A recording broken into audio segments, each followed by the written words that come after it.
the art of the deal, I'm going to go positive first. The art of the deal is getting the strategic buyers to fall in love with the business, to understand the integrated value, to open the kimono on what the integrated value is so that you can leverage up your value in their eyes, and they're willing to pay it because they're going to make more money owning it. And we've done deals at what people consider crazy multiples, 60 times EBITDA. I can give you the whole story, 56 times EBITDA, of profit. Wow. But the way we get there is making sure it's a win for the buyer, but then keeping them honest by having a competitive soft auction between several of them. I do believe that living life to the fullest is an opportunity we all have, right. And I love to revisit that every year and hope that myself and all those I can support around me will live life to the fullest. I also believe very much we're lucky to be where we are, and therefore I'm a real proponent of philanthropy and time, treasure, and talent, not just money. That we can free ourselves to give to make the world a better place, all of us. Yeah. So let me ask you about that before we get into it, because your real, massive skill is basically helping people exit their companies and organizations, and just to. We're going to get into those sort of conversations. Me and Rob have prepared very extensively for this interview, but I want it to be super conversational, and we could talk for 10 hours. So just know that we're going to touch on what I think are some of the most important things for you as an entrepreneur, as a business owner, on how to think about your company, the value of your company. If you are going to exit your company, this is a guy who's an absolute expert and master at it. This is what he does. And I'll ask him all about that. But ultimately, people are running their companies because they want certain things. They want freedom, they want money, they want relationships, they want to achieve. But you talked about altruism, and we've had many conversations like off camera, and I have interesting perspectives on it. I think there are genuine people that do wonderful things with charitable organizations, and I think there's a lot of people that pretend like they're doing good in the world, but it's cosmetic. It's to give the illusion that they really do, and it's kind of sneaky and stuff. So I'd love to get your perspective. Sure. Why do you do what it is you do? What's your purpose about this? And then we'll get into like the how-to and share things with our viewers and listeners that would be just really helpful for them. Sure. Thank you. That's a great question, Joe. So this started for me as an entrepreneur running my own business. My dad had a business, and he wanted me as the oldest son to get into the business, and I couldn't. It was machinery, and I love people and marketing and strategy and ideas and helping make the world a better place. So right. I ended up, first of all, selling my business for what became 27 times EBITDA, which is a huge number. People say that's just crazy. It's not believable. And by the way, I'm gonna if it's annoying, just slap me or something. EBITDA, like a term like that. I'll ask you about things that a lot of people do know, but some people may. So just explain that term. So that would be EBITDA is earning. Well, EBITDA is profit. I mean, there's a definition of EBITDA, but for an entrepreneur, it's just your profit, and it's before taxes, depreciation, amortization, stuff that a new owner wouldn't necessarily have in the definition. And to define it is and taking out interest because maybe they'd have their own capital, depreciation, amortization, those things your accountant can show you. But it's basically a multiple profit. Yep, perfect. Okay. So I was young. I had been through a lot. I decided that I wanted to sell my business, just start a charitable foundation, just a personal goal. But also free trade came along, and I was originally operating in Canada. I'm Canadian originally before I moved to the US.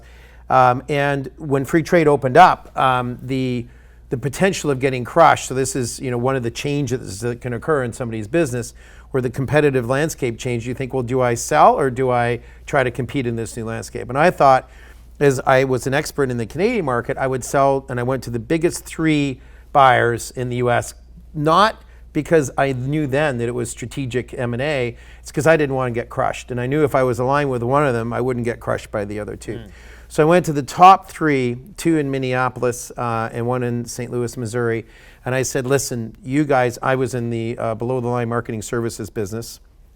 If you guys come into Canada, I try to make it as complicated as I could. It's like 2 languages, 10 tax systems, and it's complicated. It's only as big, the whole thing is California. So just let me run that for you, and I'll do all your fulfillment, everything in Canada. And they said, great, but knowing about each other, they said, we have to buy you. And I tried, Joe, to go and find an M&A advisor. I tried to find, and the accounting groups I talked to from the big four, that you know the names of, said, you know, where's your dad? Because I was 28 years old when this started.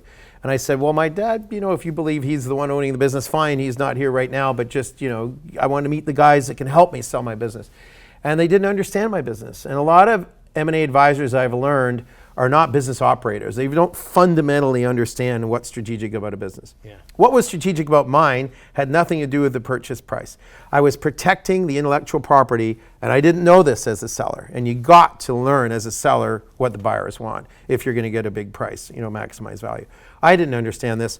They paid what was, you know, equivalent to 27 times my profit, which is massive because most people think in private equity terms, you know, 5 to 7 times. So with that big bump, I was able to start a charitable foundation, and that was great. I'll tell you a very sad and a very shocking moment for me. And that was when I became an executive. I became a corporate officer at this very large firm, you know, and we had $3 billion in annual sales. And I was able then, because I was then responsible for all the business outside the United States, which was a large chunk of that. And when I opened my own file, Joe, when I did the calculations, they would have paid 4 times what they paid for my business. Nothing to do with me as a seller, all to do with the calculations they ran on how it saved their largest client. And that was the beginning of my understanding that when you go to sell a business, it's not about your profit. It's not about your EBITDA, as private equity will say. It's not about the way you look at your business as the owner of your business. It's the way a new buyer might look at your business. And what makes it strategic is that they would make more money owning your business than you would. So the question I would say is, do you know of someone, if you're a seller, that would be a strategic buyer that would make more money owning your business than you would? So that concept of selling, you know, way more of a multiple. And then I went to Oxford. It's another whole story, but I was offered a PhD, which I didn't A, think I was smart enough to do, and B, that I had time to do when I went to a leadership course for a month.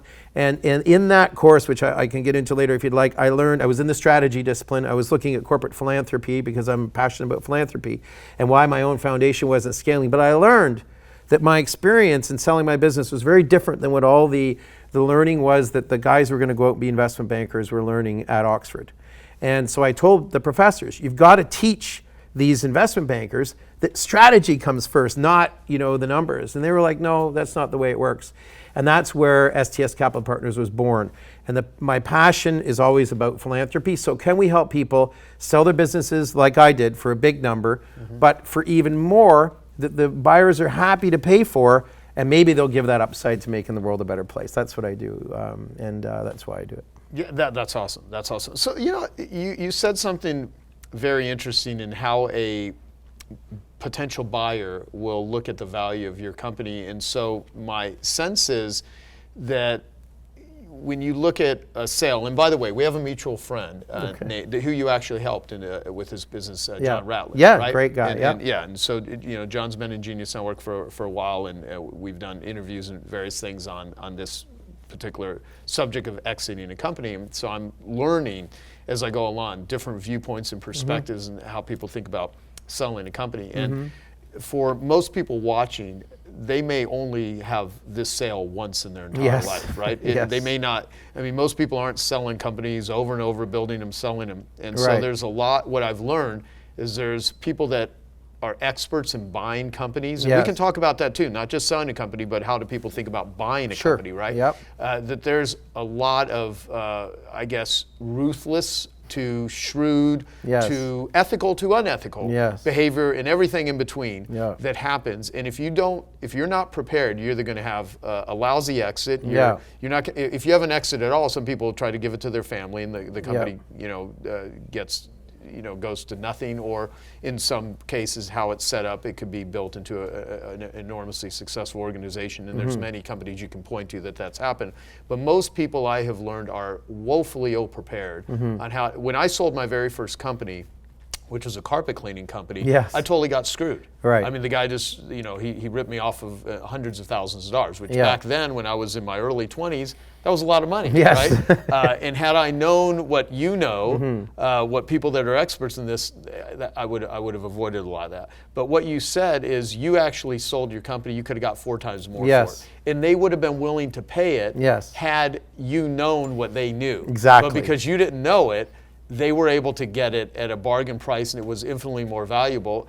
And the reason I'm bringing this up and want to emphasize this is most people that are going to go sell a company are ecstatic that anyone's even going to buy it. And you probably thought at the time, and correct me if I'm wrong, that wow, I'm selling it for this, I've hit the jackpot. Yes, yeah. But then you found later that, oh my God, I could have. So how does one even know this? Like, what do you, what, I guess we'll get into this. Yeah. But I'd like to, emphasize that point, because a lot of people are thinking there, I'm not ready to sell my company. I don't even know how to set it up. I don't know how to do any of this stuff. And that's the reason I want to talk with you today, is so that we can go through how to think about your thinking when it comes to selling a business. So let me start with I've got and by the way, if we get too deeply into this may be, we can do future I could answer your follow-up. question on John if you'd like. Would you like me to do Sure. that? Yeah, so I love John Ratliff. He's a great guy. John, love you.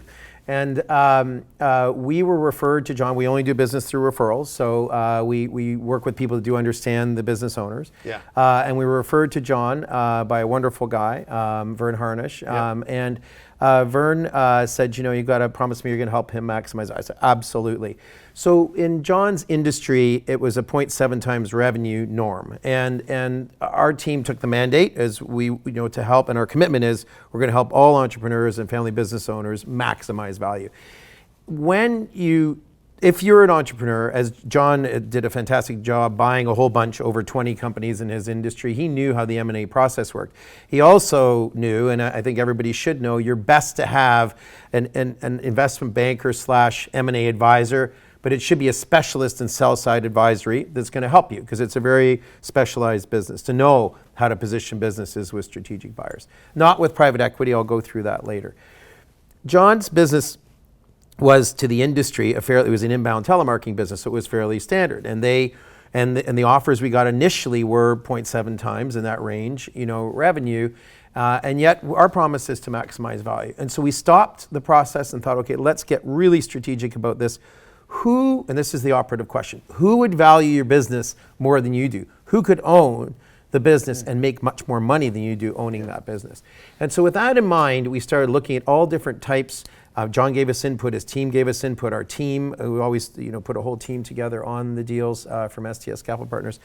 And we came up with a thesis and John was quite involved in this and got to understand our process, which I'm thrilled with, that there would be somebody outside of the normal industry in an adjacent business, and in this case it was in the hazardous waste industry, that would value the assets that John had, because there's a huge downside risk in hazardous waste if an inbound call goes wrong. I don't know if that makes sense, but it could have a huge liability.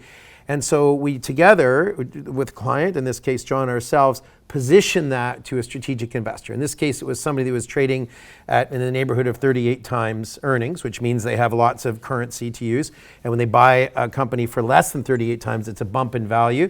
Just getting in a public company, I don't want to get complicated about it, but it bumps the value. So there's currency there. There's the potential to go all the way up to 38 times EBITDA, in order to, and that's a big stretch. But so all of a sudden, with that information, before in his industry it was 7.5 times, I think was the number. Now that you have this differential of 38, now you have got all this room for more value, and until you knew that, then you're only going to be looking at what's normal to be for a company like this to be sold. Exactly. Yeah. And what we specialize in, and we need to encourage everybody to do, is dive deeply into the headspace of the strategic buyer. And so one of our advantages as STS, we've all been strategic buyers. And so I was doing that for a large family out of St. Louis, Missouri. Define strategic buyer Sure. real quick. Yeah. What a that strategic actually buyer means. is somebody who is not a private equity group, not a fund, not a family, well, sometimes family office, but generally not a family office. Not somebody that has financial gain as their driver. So private equity is a brilliant place to invest, but not a good place to sell to. And the reason is they want to buy low to sell high to a strategic investor. Now, what's a strategic investor? A strategic investor is somebody in a business that's operating, usually a large enterprise, that when you integrate your business, you take your business, and right now you're making X with that business because you own it. And then, Joe, what you do is you picture it, you visualize it, and then you start to run models on what would it be as part of a large strategic buyer, a large corporation, and how would they use it? What would they do with it? Would they create more distribution? Would they take the intellectual property and spread it across all of their enterprises? Would they leverage another geography? And each of those theses have different financial outcomes. And what we do is A, propose that, B, make sure that the buyer shares with us what that is, because they don't want to make a mistake. These are corporate people that don't want to make a mistake buying, because it's very public when they buy a company. And so the art of the deal is to get them to fall in love with the business, to share with us what the integrated value is, and then to extrapolate that in a competitive process so that you have others competing, a soft auction we call it, gentlemanly soft auction, gentle personally soft auction, such that they'll put an indicative value out that's much higher than what you would normally get from financial buyers, because they're going to make more money owning it, Joe. That's as simple as that. Yeah. And by the way, so truth be told, how hardcore of a world is this? I mean, it doesn't sound like these are like the nicest angels that are floating around wanting to do good deals. I mean, what level of, look, in every industry there's con artists and then and there's people that are ethical. So, what sort of game are we playing here? Well, it's a game where I just came from watching a video of somebody that did not get paid for their business and it went bankrupt because they went into a process with no advisors and they took the wrong advice. And unfortunately, they're now bankrupt, and they because a private equity group. Well, let me take a step back. So if you run a strategic process like we just described, and you have more than one player as a strategic buyer, and in John Ratliff's case, we had a buyer out of the Philippines, because the strategic buyer in John's case, who was out of the United States, told us, and they shouldn't have, but they told us they were very afraid of a strategic buyer coming in from the Philippines. So we contacted a friend in the industry in the Philippines, said, spread the word that you're coming in so that a competitive view would be taken by the strategic that we wanted to work with. If you can, the art of the deal, I'm going to go positive first. The art of the deal is getting the strategic buyers to fall in love with the business, to understand the integrated value, to open the kimono on what the integrated value is so that you can leverage up your value in their eyes, and they're willing to pay it because they're going to make more money owning it. And we've done deals at what people consider crazy multiples, 60 times EBITDA, I can give you the whole story, 56 times EBITDA, of profit. Wow. But the way we get there is making sure it's a win for the buyer, but then keeping them honest by having a competitive soft auction between several of them. Right, okay. So that is a healthy, positive process. A negative process where you will have all these negative things come out can be a financial buyer. And there's all different types of financial buyers. But the way you know this is a financial buyer is they're using other people's money. They're motivated. They'll call it a 2 and 20 model, which I can get into if you like. But the bottom line is they're motivated by any money, any dollars they don't pay you, they get in that model, if it's at the right level, 20 cents of. That's a huge motivation. And their interest is in maximizing dollars as an outcome, not a strategic fit. Right. And right now, the leadership of that group is private equity. I mean, they make great money for their investors, and the people working it make great money. And so if you're an investor, you want to invest there potentially.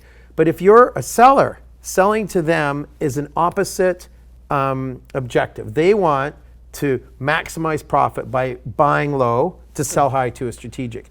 And you as a seller want to maximize value by selling high. So they want to buy low and you want to sell high. That creates tension and a whole playbook of private equity on how to achieve a lower purchase price from a seller when the seller wants to sell high. Yeah. So when are the times that someone would sell to private equity that there's is it because they have no other alternative, or there are some situations where private equity, Sure. and I say all this out of ignorance No, because I am not. No, they're great questions. I'm not great in any means. We have sold to private equity when the strategics are either not understanding the value proposition or through a soft auction are creating such a high level price that the private equity guys, depending on their motivation, feel like they need to match that because they really feel like they Without a competitive process with strategics involved, you can't get private equity to make a high offer. Interesting. This year, we just closed with a private equity group after running a process like just like that with a whole bunch of strategics. And the clients came to, I'll give you the numbers and not the names. They came to us and they said, I met them through referral. We don't need you. We have a $40 million offer. I said, okay, well, who's it from? Well, this private equity firm. I said, look, I'll give you my right hand if that's the value of your business. Because it's not. Think about the private equity guy's motivation, and I'm not disrespecting private equity, it's their place in the market, but they want to buy low, add value where they can, and sell high. And they want you to continue to run the business for 20% of the second bite of the apple.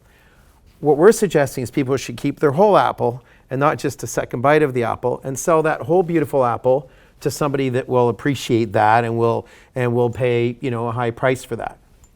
Now, that private equity firm who offered the $40 million, the client, they were two brothers. We have a video happy to show our listeners if they're interested.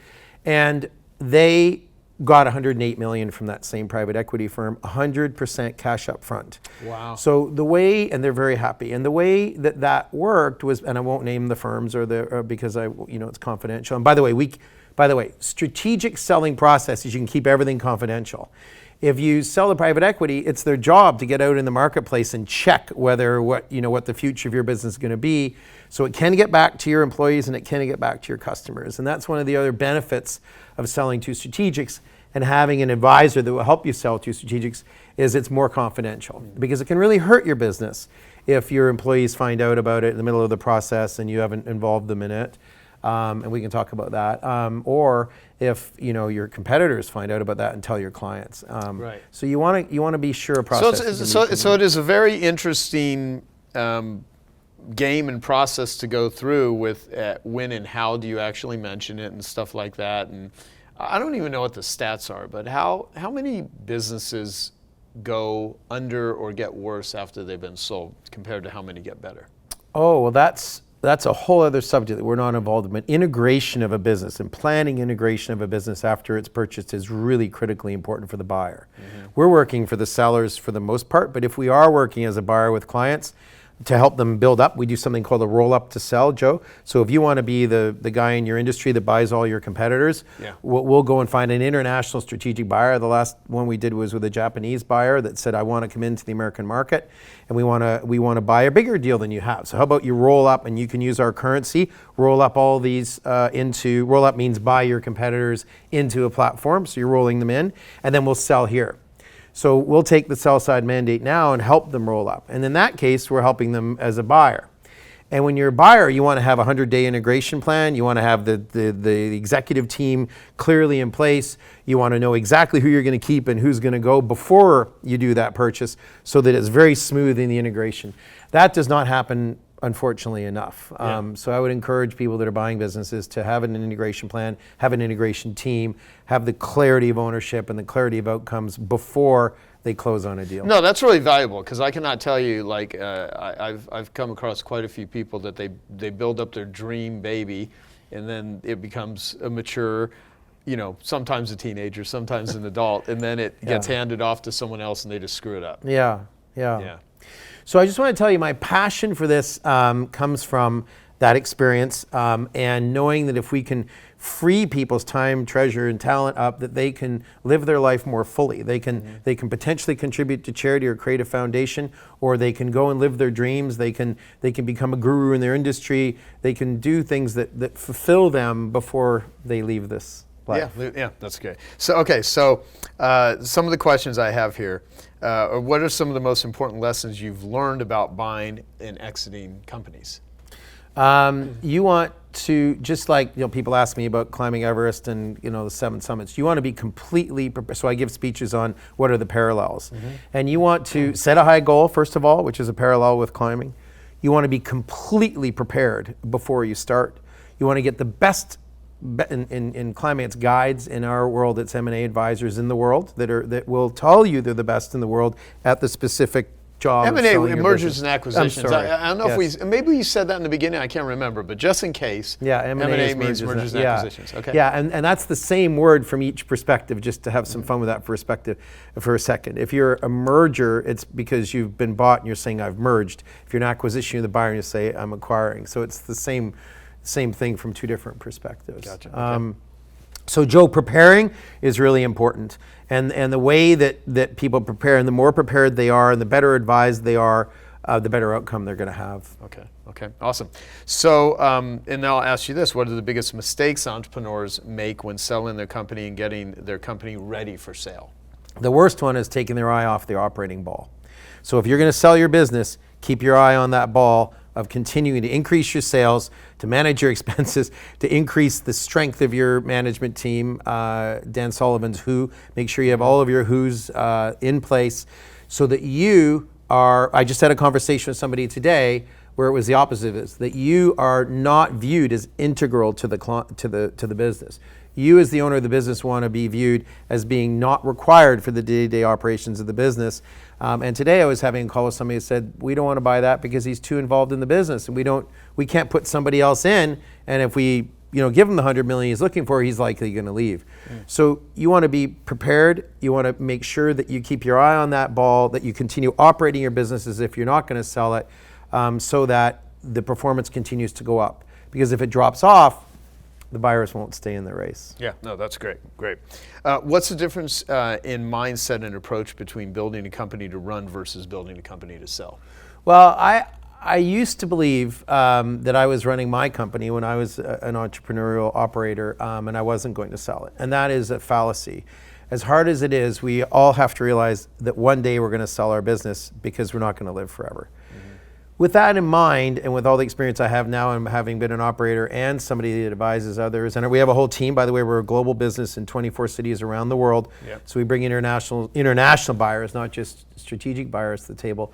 But with all that learning, I now know it's really important to always think about how do I set my company up so that it's successful operating, but it's also successful as a potential sale. The whole thing that we're all going to, we're not going to live forever. Yeah.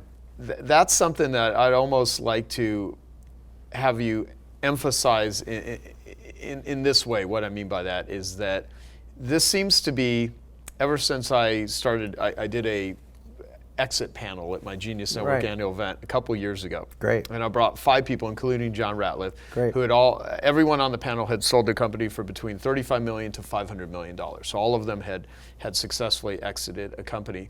And by talking to people since then in the audience and stuff, some people completely shifted the way they are running their companies. They're now thinking about it. It planted a seed. I have this down here, the domino. Yes. I did an exercise called the first domino. And the reason I brought this out is that I hope this conversation is a domino for the people that are watching it or viewing it. So that, if you're only listening on audio, I'm holding a big giant 3D printed domino. Thank you, Daryl Sutherland, whose company actually 3D printed this giant domino. But the way that I look at this is, we all have those insights and perspectives that we hear from someone that change the trajectory.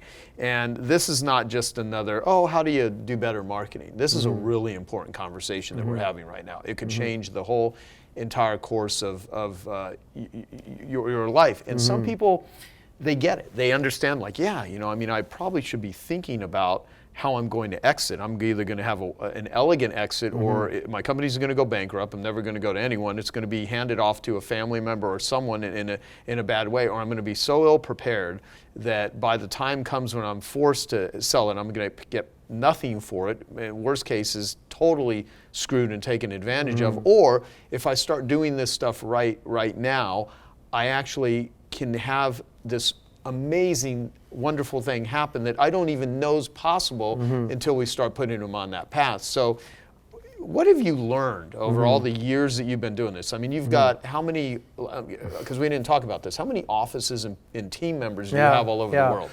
Well, our 24 offices around the world, so in places like Singapore and Hong Kong, Monaco, Amsterdam, London, and of course all through the United States and Canada and Latin America and the Caribbean. We're actually setting up we've done deals in the stands in Asia.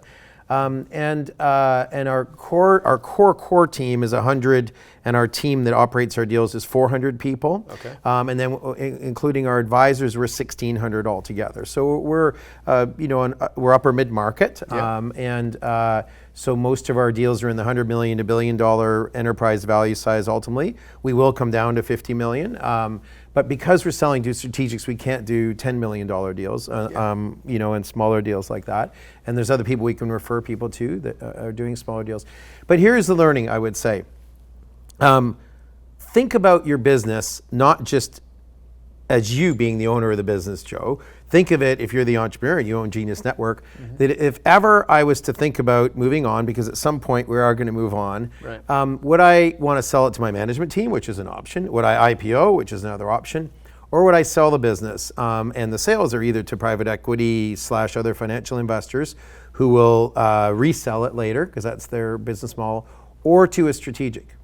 And there's a whole bunch of debate in the marketplace. I met somebody here yesterday who had given a presentation to 60 private business owners in one industry, and his only experience was with private equity. So he didn't know that strategics will pay more if they're managed well, and he thought they would pay less. And so he told this whole room, they're going to pay less strategics than right now private equity would.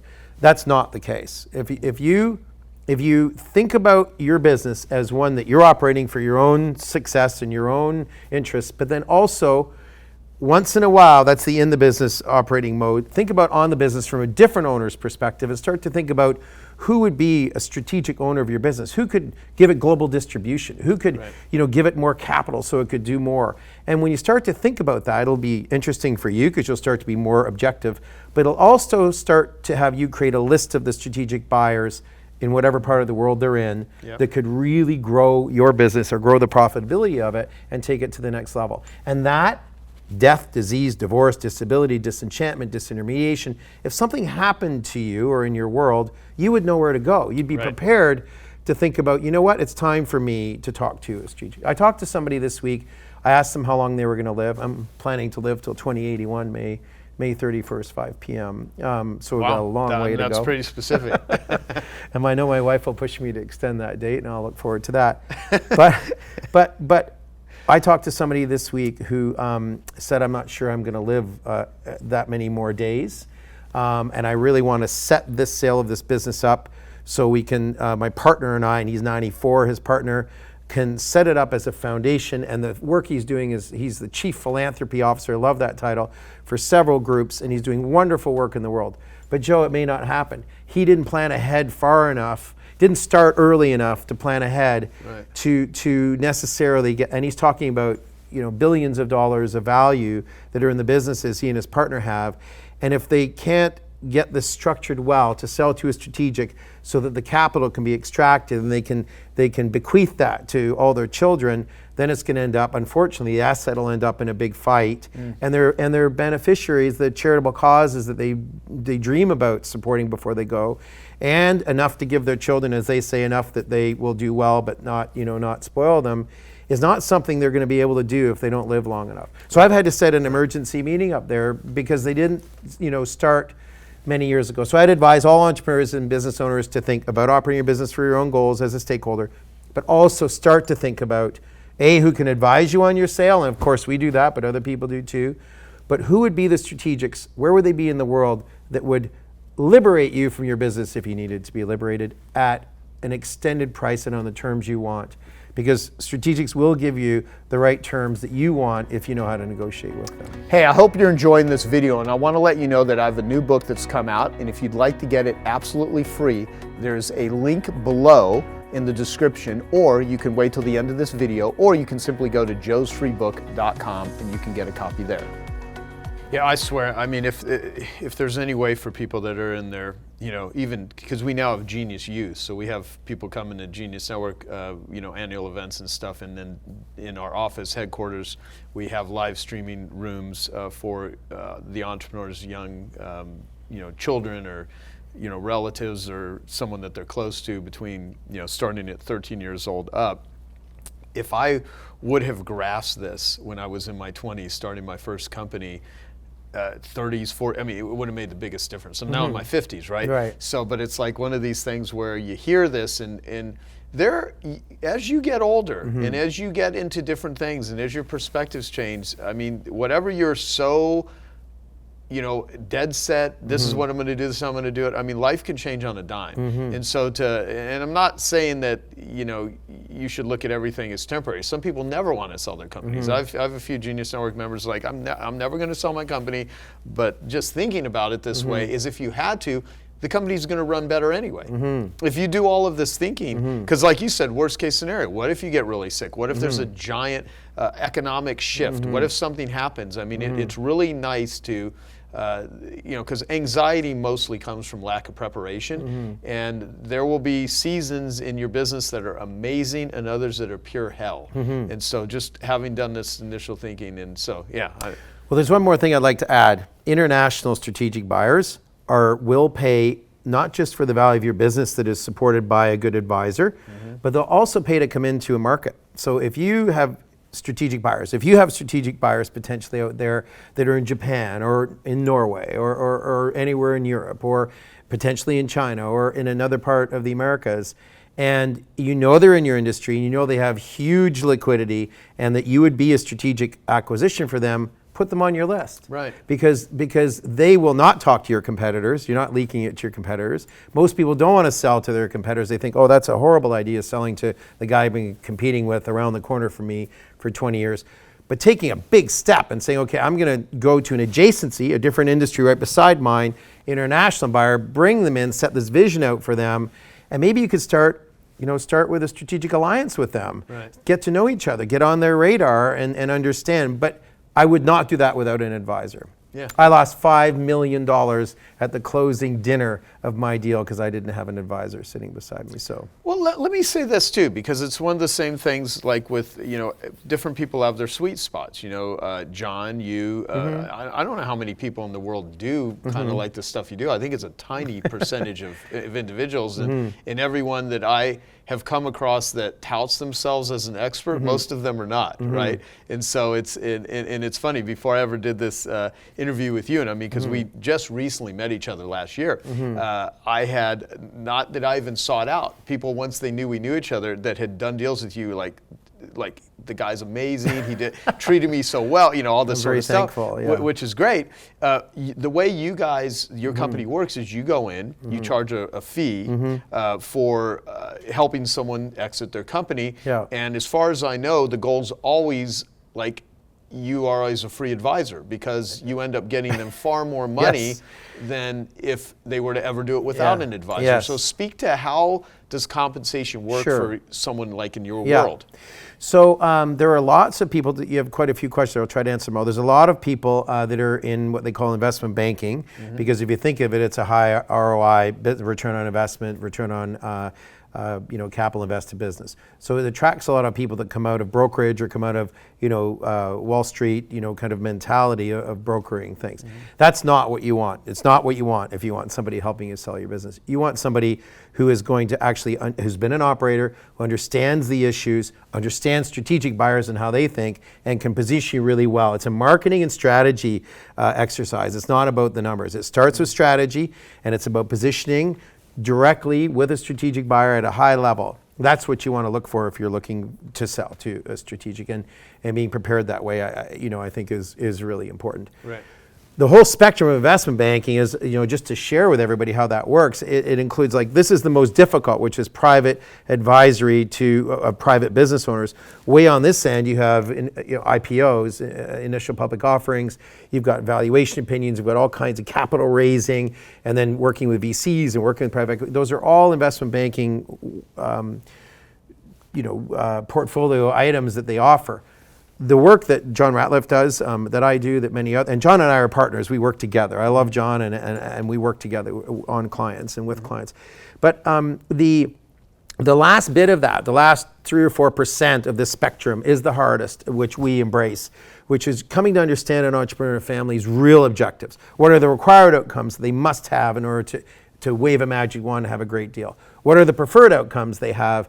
And no buyer is going to come in that doesn't meet those required meets all the required outcomes. And that might be a price, it might be keeping the values, it might be keeping the name, it might be keeping your brother in the business, whatever it might be, because you're creating enough value to make those demands. And that's what I want to assure entrepreneurs and family business owners. You can do it confidentially, and you can get all of the things that are very important to you.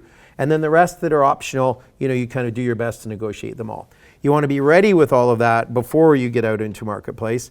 When you do, then you're ready to go. And how does the pricing work? The pricing, think of a hockey stick curve. So at the base of the hockey stick curve, success fees are how all of us and everybody in the industry makes money. So success fees are a percentage of the sale price of the business. And it starts with a base of a hockey stick on an agreement between the client and us on what the value of the business is. And then you want to set up an incentive curve so that as they sell at a higher and a higher and higher value, Joe, that you're paying them more so that they're pushing with all the creativity and all the might and all the energy they have and all their knowledge and their relationships to push up the value of that sale. If you think about that for a second, going back to private equity wants to buy low, they're going to push it down. So you want to give your advisor an incentive to sell high and try very hard to push them away from selling to private equity unless they've run the process with all the strategics and private equity comes in and is willing to push up that curve. Right. Now, there's also a monthly commitment fee that we would suggest be monthly as opposed to a chunk. Some investment banks or M&A advisors charge upfront $100,000 or $200,000. Our suggestion to line interest is it be a monthly fee.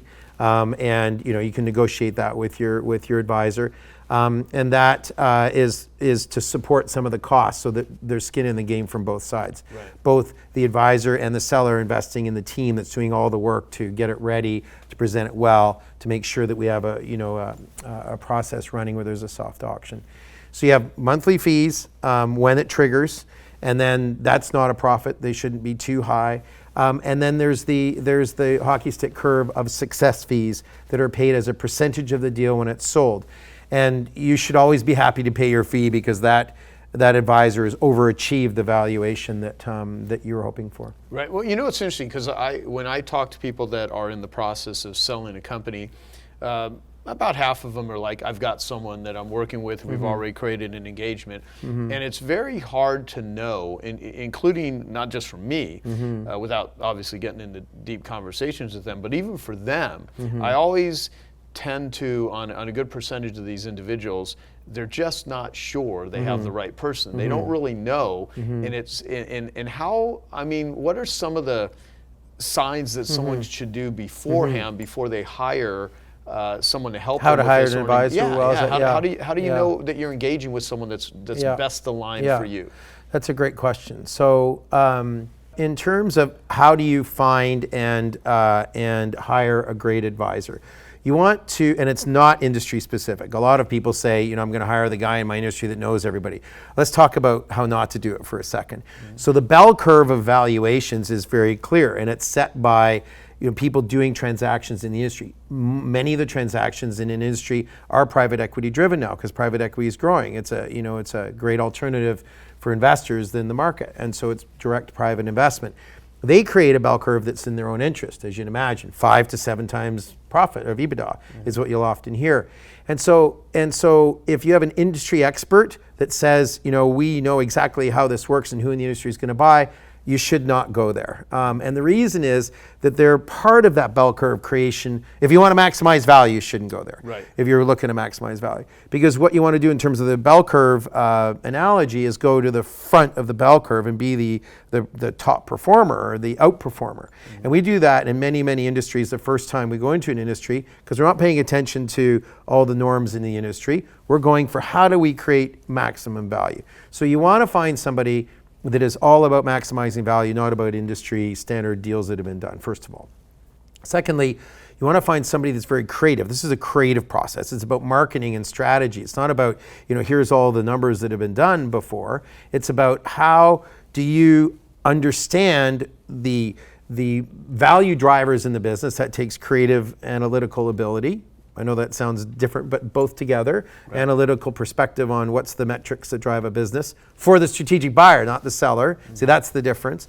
And also then creativity to understand how it would fit, and you can imagine that, so you can tell that story, that strategic story to the buyers, and then have them verify that. So those are two elements you need in a good advisor. Also, one of the negative signs of an advisor, if they say, well, I know these 4 private equity guys that have already done deals and we're going to go to them. And I just interviewed somebody that we're looking at hiring yesterday, mm-hmm. who had been to, and a deal didn't get done because they took it out to all these different private equity groups who started competing with each other, and there was nobody at the table that was strategic. Mm. And so somebody that brings up the names of private equity groups that they know in the industry is not a good sign, Joe, because private equity guys, I mean, just think about this, want to buy low, you want to sell high. So how would a private equity convince your advisor to allow your business to be sold at a lower price? It's quite natural in the industry. They would say, well, you have this fee you're getting from your client, mm-hmm. but we'll give you the resale, Joe. We'll give you the resale. That's 2 fees for that advisor. So it's quite a temptation to go to private equity, because private equity will do a deal faster. It might be lower, but it's more assured. And because they're not, I'll get into the strategic issues in a second, they're not involved with strategic operations issues. And they'll do a deal quickly, but they'll do it at a lower multiple than the strategic they're eventually going to sell to.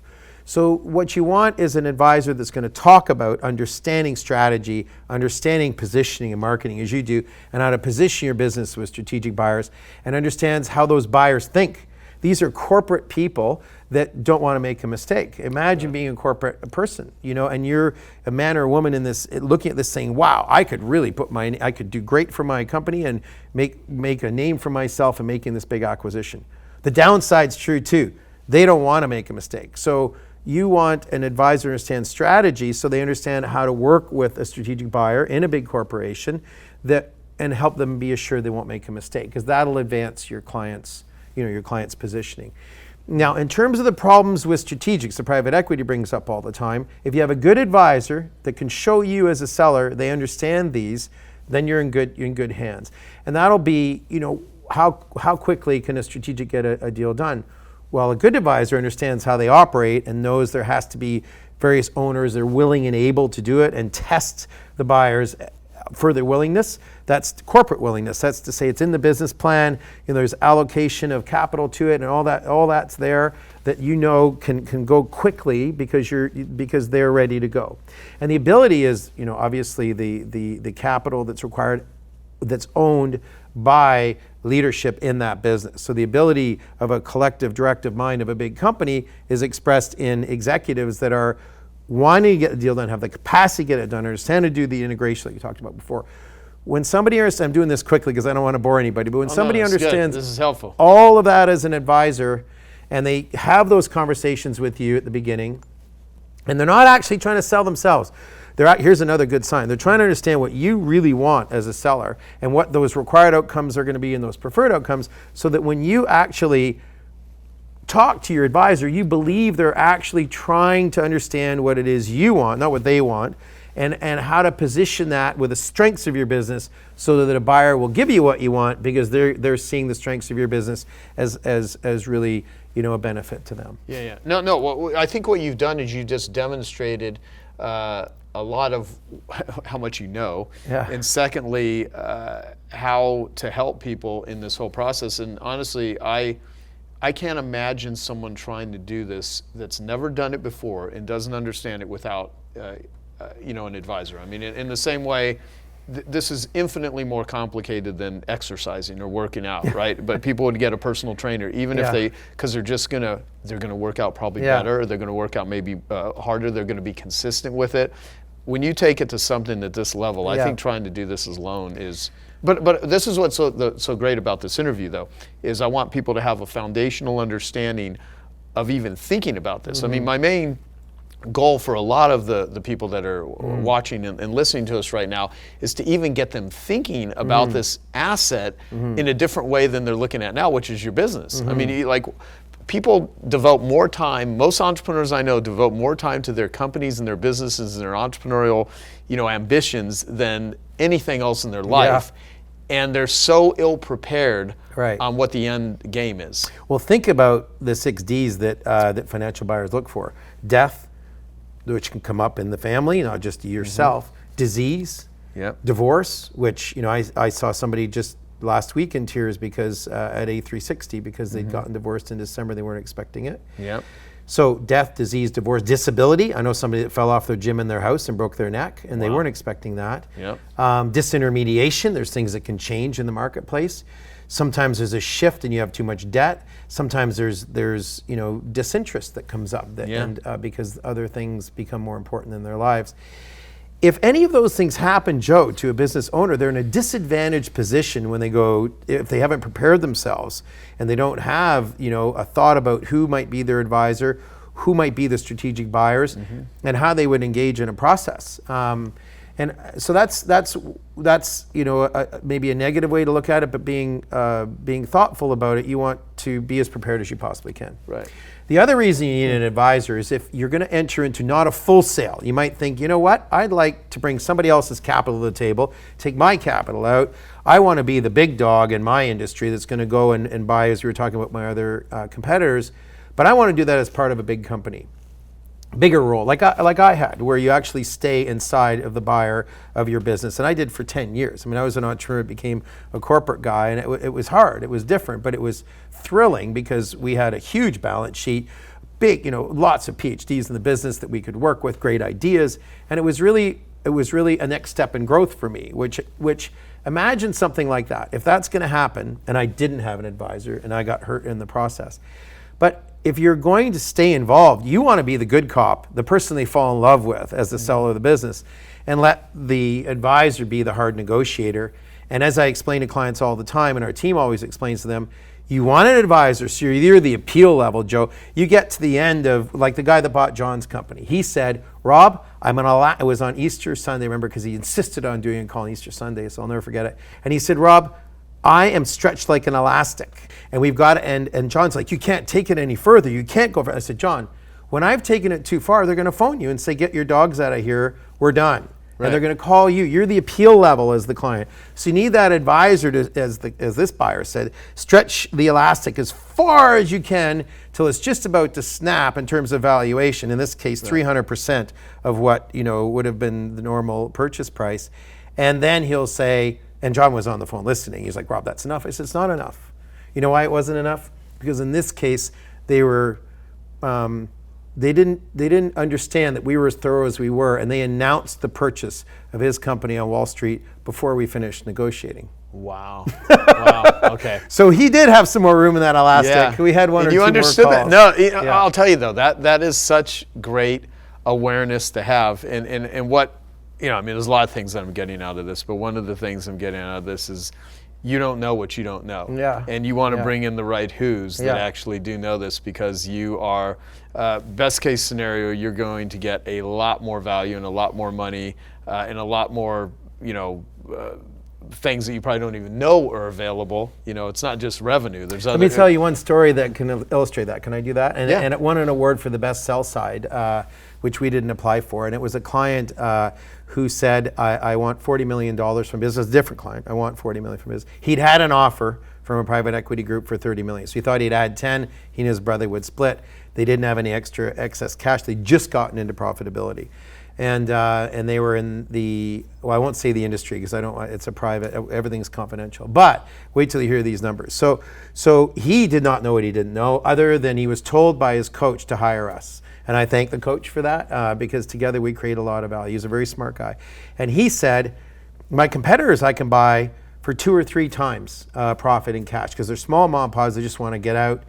And when I put them in you then look at 4-wall profitability, that is, you take out all the other costs, because this was in a retail industry, and you bring it into he's the strategic buyer, and he can actually recover a lot of that, probably half of that. So now he's down to paying from his perspective, Joe, because there's a multiple from the seller's perspective, which we talk about, but we also know there's a reduced multiple from the buyers. It costs them less to buy you than the seller knows, because they're taking the synergies out. They're taking all the cost synergies out in this case, and they increase the sales. So there's sales synergies that the buyer will calculate and cost synergies. So in this case, He could buy them from a mom and pa, sales, one or two store fronts, maybe up to 10 or 20, and he would bring those into his operation, and those he would be effectively buying for, say, 1.5 times the profit. We then found a strategic that was in Japan that offered 7 to 9 times. So we're saying we have a document saying we're going to buy this whole operation for 7 to 9 times. We're hearing 9 times, and we actually got it to 10 times. And he's able to buy them for that much smaller amount. So that entire delta times all the purchases he could do, he's able to keep. Mm-hmm. And we were able to provide a currency because the buyer's saying, I'm going to buy at this level. We can tell the sellers, hey, this is for real. He's selling to these guys. We're the advisor. We have the contract. So he could buy those people with very little money because we give him the first cash out of that sale. Mm-hmm. And so he was able to make a huge increase in the value. Wow. His competitor came to us. Remember, we had lunch in New York. And I said, you have no money to buy this. Why are we having lunch? And he brought 3 more people. So he had to expand the table. And I had put the synergies. I had a small piece of paper because it was the Harvard Club in New York and not allowed to have papers out. And I took the paper out and I said to them, we can't put paper down here, but you guys are making 30 million of EBITDA. Our client's making 30 million of EBITDA. But I think we can find another 30 million of EBITDA if we were to combine the two of you and then sell to the strategic. And we did that and got it up to 90 million of EBITDA before it was sold. And so I'm not going to give you the outcome of the numbers, but it was massive. Wow. Yeah, hundreds of millions of dollars, not the. So they're looking at, well, we're hoping we're going to split, $40 million, but now we're hundreds of millions. Yeah. That's so fantastic. And right now that business is making almost 200 million of profit. Really? Yeah. Wow. That is and great. The client still owns a piece of it that we negotiated for at the last minute. If an entrepreneur is looking to sell their company, how should they think about their team dynamic and leadership team? Because everyone has, people that work for them. Yeah. They have different individuals.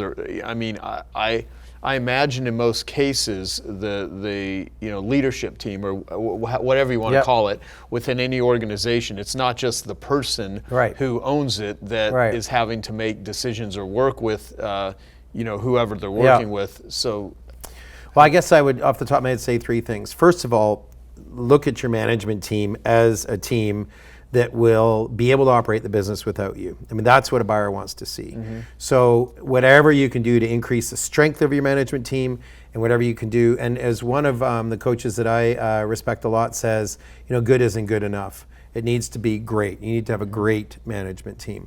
And so if you're on the fence, they always say that that you never fired anyone too early. If there's somebody that is really not performing in your management team, you're looking forward, well, at any rate, I would say a coach would say you should act on that. But certainly if you're going towards a sale, you've got to take the weak players out, replace them with strong players as far ahead of time as you can so that they're really strong. When you can imagine this, the buyer comes in and you're sitting at a table, which is the way it happens, and that's the management presentation is what they call it. It's one of the stages in the sale process. Your management has to be able to answer every question about the business. You can observe it from the side, but you can't answer the questions. Imagine that you'd have a CFO, you'd have a COO, you'd have an IT lead, whatever you need for that business, Joe, to operate such that management team can be perceived as operating without you. Even if you're helping them a little, you want to be able to sit through that management presentation and convince the buyer that this team can operate the business independently. Gotcha. So that's the first thing. Yeah. The second thing is, well, I guess the first is have a really strong team. Secondly, make sure you can present them as operating separately from you. And thirdly, Joe, they need to be incented. So we will not take a mandate on if the CFO and the CEO of the organization and maybe other parts of the management team are not incented. They need to be on that hockey stick too. They need to win when you win as the seller. So you want to think about what's meaningful. I've seen all different levels. Maybe it's $1 million or $2 million, or maybe it's enough if you're in another part of the world just to pay off their mortgage completely, so that when they go home and tell their spouse, I'm doing extra work, and the CFO is doing extra work, is likely going to lose their job, that there's enough of a win there, and the CEO potentially as well, although the entrepreneur often wants to take them with them. They need to win in the transaction, Joe, so that when you're not there, that you will know they're making the right decisions and answering the questions they need to get through the due diligence in the end and at the beginning to get that buyer to fall in love. Right. And I guess the last thing I would say about your management team is that you want to be thoughtful and careful about when and if you tell them. And that's, in each case, it's independent. It just depends on the outcomes you want and what kind of a deal you're looking for and how important the management team is to that. In most cases, you want to involve the CFO and the CEO, but you want to be really careful about how far the knowledge goes, because people will leave if they think there's not a future for them, and then you're stuck trying to sell a company with a hobbled management team. So you have to be very careful. And the other hand, if they find out halfway through your process you have been honest with them, you've got a problem. So it takes experience to know when and how to involve the management team, but your advisor should help with that. What's the ramp-up time before someone's going to literally, you got people that are watching this right now and they're thinking, okay, if I really want to sell my company, how much runway do I need in order to properly prepare myself? What's the, obviously the minimum? I mean, because the maximum you can be preparing for this for 20 years, right? Yeah, a process to strategics takes, say, 9 months on it. I mean, you can do some in 6 months if they're quick, if you already have them identified, or even less. We've done them in less if they're identified and they're ready to go. But it can take a year. That's the process of actually running it. And if the client's not ready and nothing's ready, it might take a bit more than that. If clients start preparing a couple of years in advance, they get the management team set, they make sure the statements are audited. If private equity is going to be involved, which we don't advise up front, but then you do a quality of earnings maybe. And there's other preparatory steps that you can do in terms of getting the data room ready and doing all kinds of other work ahead of time, so that when you get to the kickoff meeting, you're going out to market, you as the client can focus on the creativity of the interaction with the buyers, not on the preparation stuff. You have to have all your contracts in place, all your leases, all the basic stuff. Your CFO will often do that. The challenge with getting the whole team to do that is they'll start wondering what's going on. Right. And never hold the meetings at your office, because they see a business card from an M&A person, and that's not going to end well. Right, exactly. And it is also prudent with your management teams to have a story for them, i.e. we're going to go out making acquisitions, we're going to bring a bunch of bankers in, they're going to be wearing suits, and they're going to try to assess and ask a whole bunch of questions to pull money together to buy, to make an acquisition so that your career is going to be better here. That's often what our clients are ready with when they're challenged on when to pull the trigger of telling the team, so the team knows there's a strategic transaction going to happen, and then right at the end it reverses. And as long as everybody's paid well and everybody's rewarded, they'll be all right with that, usually.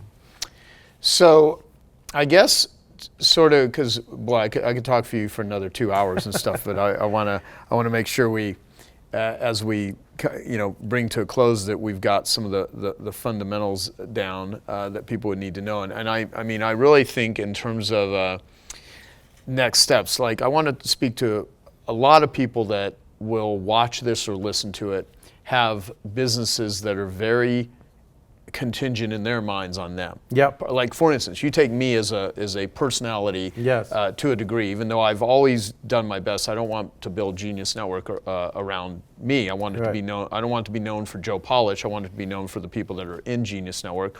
And it is a business that's heavily contingent upon me. I mean, I lead the groups, I run that sort of stuff.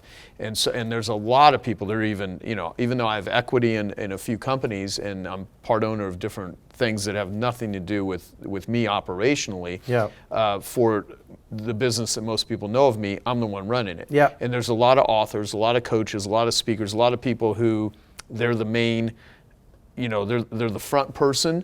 They're, as I have some marketing friends, they call it the dancing bear.